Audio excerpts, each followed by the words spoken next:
रानी महल भन्दिन म दिए तिमीलाई मनको दरबार।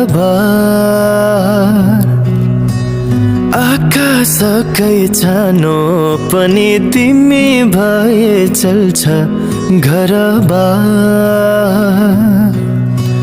सुखै सुख भन्दिन म रुन दिन्न तिमीलाई, चाहे रोआउ तर टाढा हुन दिन्न तिमीलाई।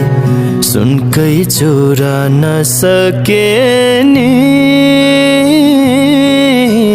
चाँदी बाला दिउला हातैमा। दुखै दुख परे पनि हाँसी हाँसी जिउला साथैमा।